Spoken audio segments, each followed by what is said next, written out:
Hey, what up everybody? Third time trying to make this video thanks to YouTube and its bad straight to upload thing on your webcam. So now I have to jump over to my phone, which means I have to wait for this son of a bitch to upload while I'm trying to go to sleep. My alarm's going to go off at 4 a.m. and now it's after 10:45. So, basically I wanted to go over the whole Bound for Glory series and basically Impact, which was last night. I thought Impact was a really good show. It had a whole bunch of holes in it. It was setting up this Bound for Glory series, which I think is honestly one of my favorite things that's in wrestling. It makes you really care about each impact that's going to go along the way. Makes you want to watch everything because they have 12 guys inside of a tournament. Every 12 guys fights every 12 guys. And basically at the end, through pinfalls, losses, submissions, and disqualifications, people are going to add up points. And it's the easiest thing to follow, like when you like to follow sports with baseball, basketball, football. It's the standings, which gets you into the playoffs, so you have to see how many games back you are, and you have to win so many things. It's freaking awesome. Most of the time near the end, though, honestly, it starts to fall apart because I think they forget to count how many matches different guys have, and they ended up throwing them into tag matches and counting them as for the whole tournament, and it gets all screwed up near the end. But honestly, at the beginning, it's one of the coolest things they have, and They really set up a good one. They had a lot of matches that were sort of stacked that you could see what was going to happen, but the same thing is like watching like a Monday Night Raw with a beat the clock challenge, or people trying to like win matches to qualify to go in the Royal Rumble. Most of the time you know it's going to happen anyways. TNA at least threw you some curveballs with some matches like AJ Styles versus Kurt Angle. You knew only one guy was going to get in the tournament, and even though your mind wants to blow up because only one guy's getting in, it was pretty fun along the way. Impact started with Hogan coming out. Hogan was granting, I guess, basically buys to Jeff Hardy and Robert Roode to get into the tournament because they've won the two qualifying tournaments before. Robert Roode wasn't able to cash in and win the title. He did win it like 2 weeks later by beating James Storm, and then last year Jeff Hardy beat Austin Aries at Bound for Glory when they were in Phoenix. So they have a history in this tournament, and they were given their shots just to get in. When they were in the ring, basically Hogan was setting up something for next week. This next week thing is going to be the fight night. That's what it is, and everybody gets to challenge somebody. You have to vote for who's going to be the first guy to challenge everybody. Robert Roode already told us. He wants you to vote for him because he's going to call out Jeff Hardy. More than likely, everyone in the world is going to call in and vote for Jeff Hardy now. Now, if Jeff Hardy doesn't call out Robert Roode, doesn't he look like some sort of a bitch who's scared to fight this guy? Why didn't they just announce the damn match already? Because it's pretty obvious that's the match we're going to get next week. Is Jeff Hardy's going to call out Robert Roode, and that's where we're going to go from there. Now, in the middle of them fighting back and forth and yelling on the microphone, the Aces and Eights come down. Bully Ray gives some sort of a promo. Now, Team TNA has Robert Roode, Hulk Hogan, and Jeff Hardy in the ring. Now, Aces and Eights comes out with Bully Ray. They have Bischoff. They have the other fucker, Briscoe, and some other fluky that I can't remember his name. 4 guys are outside the ring, while TNA has 3 guys inside the ring. These 4 guys want to beat up these 3 guys. Guess how many of these guys jump in the ring? 2! 2 guys jump in the ring to fight 3 guys. And they're wondering why these 2 guys couldn't beat up these 3 guys. 3 guys ran the 2 guys off, and all 4 guys ran to the back because they couldn't do it. Now you have 3 guys in the ring. Jeff Hardy is focusing, and he just beat these guys up, and he was working with Robert Roode. Robert Roode turns around and he stabs Jeff Hardy right in the back, knocks him out. Pretty freaking awesome, because if you go back to the WCW versus NWO thing, you had the NWO who hated everybody. You had the good guys who hated the NWO, and you had the Horsemen who fucking hated everybody. It wasn't until the Horsemen joined up with WCW and they reunited as one, they were able to beat the NWO. I think that's where they're going with this thing, is Team TNA has to find some way to work together. Even though they don't like each other, they're not going to be able to take down these guys if they don't work together. So I think that's what they're getting to, but more than likely Hardy's going to fight Roode on this upcoming week. The next thing that was there for the Bound for Glory qualifying match, they had a tag team match. Just like I said before, not everything in this thing is going to make sense. You got Bad Influence going up against James Storm and Gunner. The champions lost the match. Bad Influence wins a tag team match against the champions. They don't get the tag titles. They get moved into a shot to get the World Heavyweight Championship.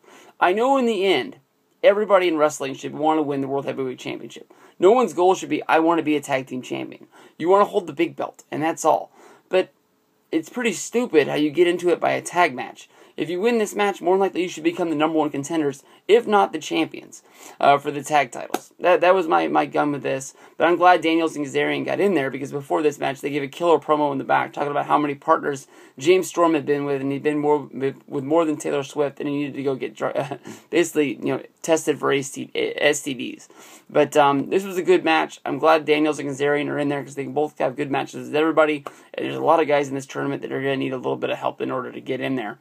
Going through there, the women's match that they're setting up, which is going to be Velvet Sky against Mickie James, is fucking awesome. If anybody can remember back to WWE when Mickie James was a heel, she was a lot like Trish Stratus when she was at a heel.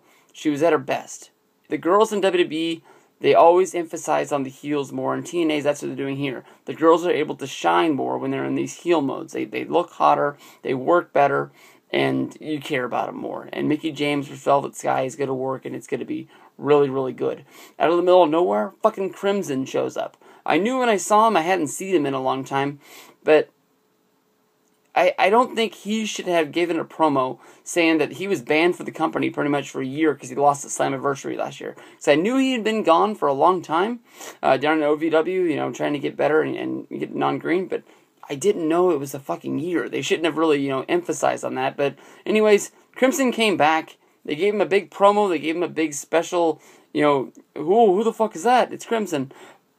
And he lost the match to fucking Joseph Park. Joseph Park beat Crimson. So Crimson goes to this guy that goes on this 400-day win streak. Then out of the middle of nowhere, he can't even get into the Bound for Glory series thing because he loses to Joseph Park. Joseph Park doesn't beat anybody. And he beat fucking Crimson. So it shows you, I don't know what this guy did if he came out, when Swagger won the title back, in 2010, the stories were all that he had to drop the title and he fell way down the card because he got a big head. I don't know if that's the same thing that happened to him or not, but I don't know. It was pretty freaking stupid. Eric Young, he lost his match. Austin Aries got in. Sting came out. He gave a promo just basically saying that he was awake, he was woken up, and he knows how he has to bring back how he has to take down the Aces and Eights, and he's going to bring back the main event Mafia, which he soon corrected, and he said, the new main event Mafia, which means he's going to create his own new thing. Now, more than likely, I don't really know who's going to be inside this group, but to give away the last match, Kurt Angle doesn't get in there. So basically, you have to set up a team. It's probably going to be, I don't know, this match, if it's going to happen, it's probably going to be some sort of 5-on-5 match, and it's just going to be like all the other fucking Aces and Eights matches. Once you take Bully Ray out of the group, you don't really have anybody left to carry. So you don't really have to put together a big, main event Mafia to take these guys down. They beat them once before at Lethal Lockdown, and fucking Eric Young was on the team. I want to see them put Eric Young in the new main event Mafia. It is going to happen. And it's going to be stupid. The main event Mafia is something that he never should have even said. The main event Mafia was an awesome group. You had Kevin Nash, Booker T, Scott Steiner, Kurt Angle, and Sting. You can't beat that. And I guess if you want to be technical, I guess Christian was sort of a part of the group for a couple hours after he lost the match to Kurt Angle, even though they kicked his ass and he never showed up again. Hulk Hogan came up with an idea. Ace and Eights was going to have to fight each other in order to get into Bound for Glory series match. So he had all the guys get out there. They have some, Triple H versus Shawn Michaels match, if you can remember back to that one where Triple H, I guess Shawn Michaels dropped the belt to Triple H and they were, running across the ropes. Basically, Ken Anderson was tossing everybody over the top as a joke. And at the end, you had Doc, who, decided he wasn't going to take the fall. He didn't want to be the guy who got bitched out. So basically, they fought for a minute. Anderson was able to muscle him out, and Anderson gets the spot into the whole thing. More than likely, it's going to build some tension between Aces and Eights in the end. Probably Mr. Anderson's going to get close into the Final Four, and then he's going to have to make a decision if he's going to win this thing or if he's going to take the dive by helping somebody, by probably hitting somebody with a hammer or something like that. But main event of the night, Kurt Angle versus AJ Styles. Basically, they gave you everything that they thought you would give from the pay-per-view match from Slammiversary last week. Real good to see a match like that on TV, but as always with TV matches, Out comes the Aces and Eights. They break this thing up. They actually told us it was going to happen. Doc said he was going to step up for the Aces and Eights, and he was going to be the guy who took out AJ Styles. He comes out, attacks him. AJ gets the win. I think AJ just sort of fucking took off because it turned from them beating up AJ to them beating up on freaking Kurt Angle. Out of the middle of nowhere, Rampage comes down. If you go back to last week, I thought TNA did the awesomest thing in the whole world, setting up AJ Styles against Rampage Jackson. It turns out that was all a lie. It probably was never on the thing. I don't know if Rampage might be one of the guys that's going into the new main event Mafia, if they're going to do some tag match with Angle and Rampage and pair them together. But basically, they went over their promo and just basically Angle wasn't really challenging Rampage Jackson. He was just setting the bar. That, Angle can't go to Bellator and start whooping some ass. He's going to have to go train, fight some matches along the way, and then maybe he can challenge Rampage Jackson. You just don't go right to the top. He was sort of saying, Rampage, you got to go through some guys, and then once you want to see if you're the best, come see me, and then we'll find out who is the best. Basically, to me, that was pouring water on the whole situation, and if it happens, it happens, but I was fucking fired up. If they would have had a pay-per-view on Sunday, I would have bought the pay-per-view to see that match. It's going to be fucking awesome. Now, to go over the 12 guys that are in the Bound for Glory series, you got Jeff Hardy, Robert Roode, Samoa Joe, Hernandez, Jay Bradley, Christopher Daniels. I wanted to put him on the list, but I couldn't. Kazarian, Joseph Park, one more, Magnus, Austin Aries, Mr. Anderson, and AJ Styles. So you got 6 guys who have a chance to win it, 6 guys who don't. Honestly, if they're going to use the open fight night gimmick, why isn't everybody in the world going to call out Jay Bradley? Jay Bradley has a chance to not become a star, but at least have a moment. Have all the heels call out Jay Bradley. Have them all face him in order to get their easy points along the way because he's a rookie. Then near the end of the tournament, he has to pull a fucking 1-2-3 kid and beat somebody.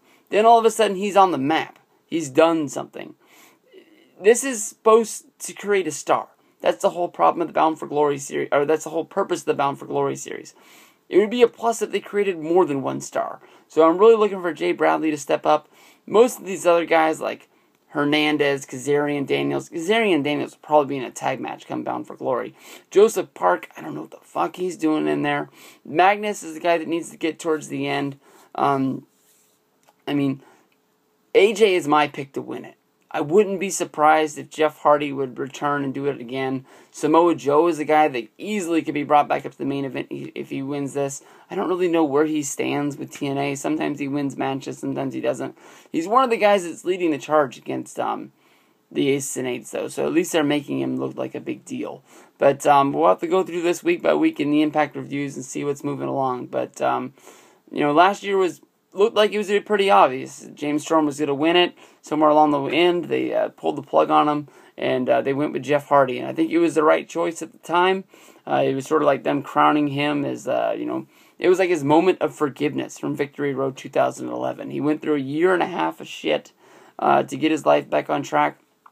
They felt like he was on track. They wanted to make sure that he was going to re-sign with the company, so they made sure they showed him that they could rebuild around him. And he is the face of the company.